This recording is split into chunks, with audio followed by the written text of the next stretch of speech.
Welcome to Passionate Reply, and welcome to Great Albums. This time I will once again be coming to the defense of an album that's been very divisive. Machine Age Voodoo by SPK, first released in 1984. Earlier in the 1980s, SPK distinguished themselves as one of the most prominent figures of the nascent noise music movement, alongside acts like Non and Throbbing Gristle.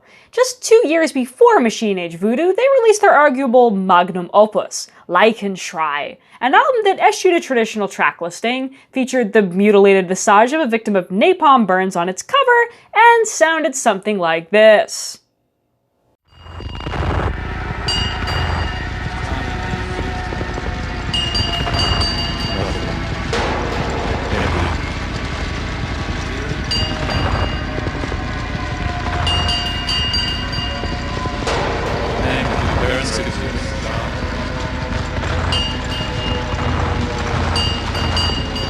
Who are you then?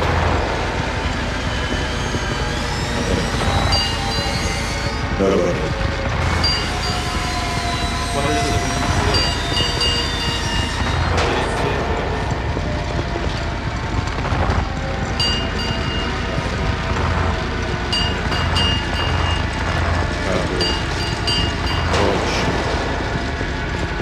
Manufacture of napalm is quite simple. One part gasoline, one part sulfates. Do not use detergents. Heat the gasoline using a water lamp. No flaming flame. Add the salt into the warm gasoline. Very slowly stir and boil until thickened. Napalm is ideal for incendiaries. Spray all over enemy personnel. Sticks on flesh. Hurts like hell. With their follow-up to Leichenschrei, SPK would take their sound in a very different direction. They abandoned the harsh, buzzing textures and nauseous, worrying drones of their earlier work and settled in a remarkably more pop direction. While Machine Age Voodoo features verses and choruses, brighter synth textures, and winsome slap bass lines, it still maintains a certain industrial identity, tying into the same overarching web of related styles that SPK's earlier work fell under. This album reminds me a bit of Depeche Mode's mid-80s output, such as Some Great Reward, in its incorporation of both synth-pop structures as well as some accents of mechanistic clangs and bangs. Depeche Mode and SPK were, of course, passing by one another after coming from opposite directions on this spectrum, but the end results remain comparable.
Listening to the album's stomping opener, titled Junk Funk on most releases, but made into the title track for the US market, I'm struck by just how upbeat of a track it is. Where many industrial acts were keen to portray modern labor as a punishing, soul-sucking, miserable endeavor, Junk Funk seems to make it into something of a party. Given that even Depeche Mode were penning tracks like Everything Counts with a dour outlook on capitalism, the seemingly playful aura surrounding this single really sets it apart. Though not necessarily in a good way. As I mentioned earlier, Machine Age Voodoo has consistently been panned by fans of the group's more aggressive earlier work, and I think the album's affinities with lighthearted and perhaps even silly post-disco pop make it all the more easy to write off as ridiculous and asinine. But much like simply being in a style you don't care for isn't a reason to lambaste a work of art, simply being lighter in tone is no reason to reject something. Not all great art needs to be stone serious after all.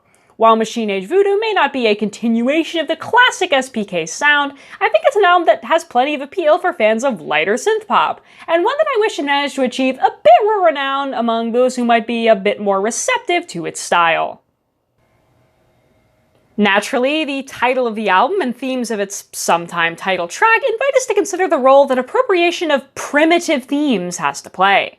Ever since industrialization and colonialism began to create large separations between the lifestyles of the West and the rest, Western artists, from Picasso to Gauguin, have found themselves fascinated by so-called primitive ways of life, found among communities of color whom they believe to live closer to the natural or archaic state of humankind, uncorrupted by capitalism. But followers of the religion, sometimes known as voodoo, are living in the modern world as much as anyone else is, and the use of their faith as a symbol of barbarism or the unrestrained id here is presumptuous at best and perhaps bigoted at worst, particularly given the reference to funk, a music style that, like voodoo, is strongly associated with black culture. The love for things primitive has served an important cultural role in the West, offering an apparent alternative to the crushing death spiral of capitalism and serving as an outlet for questioning the assumed status quo and the truth of human nature. But at the same time, I think we can also fairly criticize it for offering a stereotyped and tokenized view of cultures outside of the West. Machine Age Voodoo offers another, very different perspective on the other on its second track, with Love from China.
Compared to junk funk, With Love from China is distinguished as one of the album's more plaintive and less dance floor-oriented tracks, and in contrast to junk funk's joyful embrace of high-technology hoodoo, With Love from China portrays the titular communist power as something quite sinister.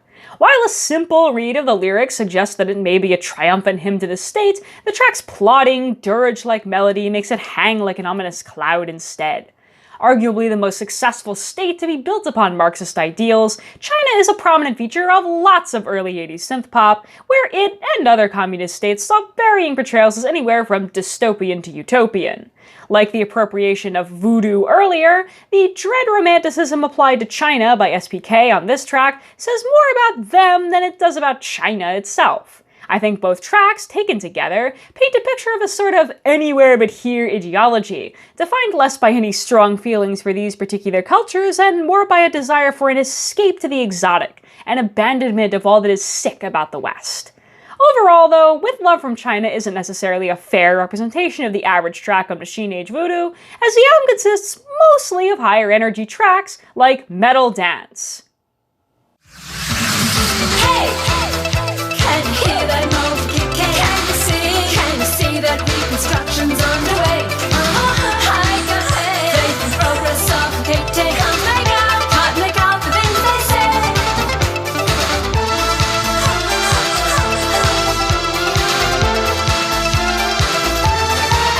Engines humming, can't help moving to the rhythm. It's so breathless, can't shake out the breathless by crashing steel.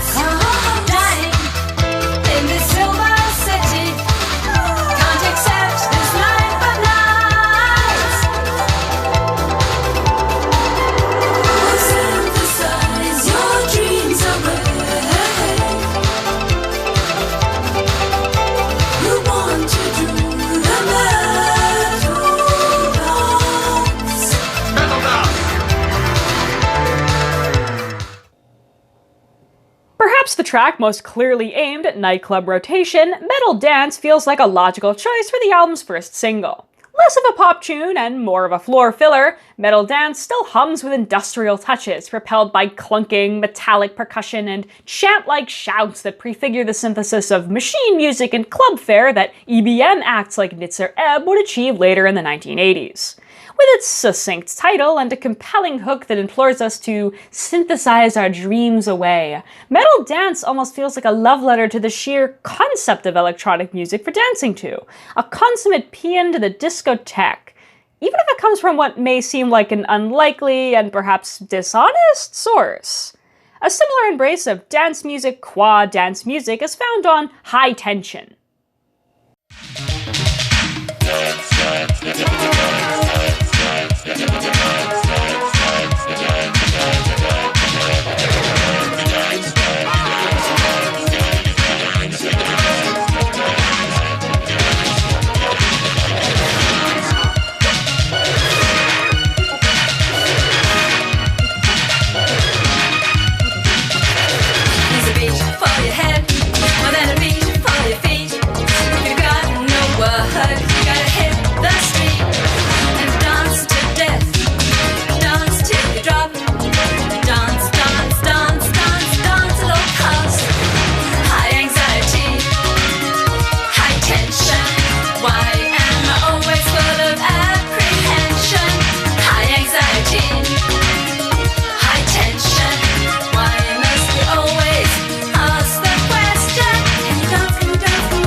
If Metal Dance sounds like a preview of later industrial dance genres like EBM, then High Tension feels like a throwback to the first attempts to synthesize an electronic disco, with its dense, complex production style, prominent bass, and lyrics that promote dancing till you drop as a response to bad times.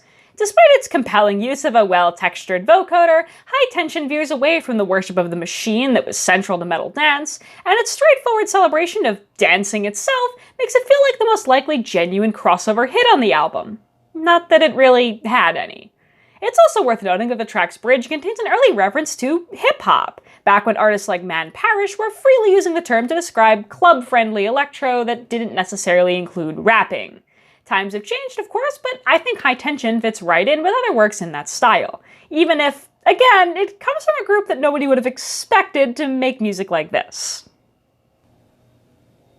On the cover of Machine Age Voodoo, we see a fantasy cityscape defined by a massive tower crowned with the band's name accompanied by a communist-inspired red star. It's as firmly removed from the vile and shocking imagery of Lichen Shry as the music contained within. But just as the music has retained some degree of industrial sentiments, the cover is not without its own sense of subversion. It is, after all, apparently enshrining the ostensibly dangerous foreign ideology of communism. It's tempting to compare this image to the futuristic imagery of Fritz Lang's classic silent film Metropolis, particularly given that there's also a track on the album that shares that title. But I think that the visual style employed here, with its blocky, cubistic rendering of form and lively use of diagonals to enrich its composition, is perhaps more reminiscent of the work of the Russian avant-garde of the 1910s. Even before the Russian Revolution, pioneering abstract artists like the Rayanist Natalia Goncharova were looking towards the exciting potential of the future and making art that celebrated the beauty of machines in motion. The early abstraction of painters like Goncharova would go on to influence the abstract art associated with the early days of the Soviet Union, which makes it a particularly fitting affinity given the themes of Machine Age Voodoo. After Machine Age Voodoo, SPK never returned to making more melodic music, perhaps unsurprisingly given the album's simultaneous failure to achieve crossover success or retain the interest of their existing fanbase. They returned in 1986 with Zamia Lemanai, Songs of Byzantine Flowers, an album of dark ambient music that avoided slavishly copying earlier works like Lichen Shry, while still feeling like a worthy continuation of the spirit in which they had begun their career.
My favorite track on Machine Age Voodoo is Seduction, which is easy to overlook as it actually only appeared on the US release of the album.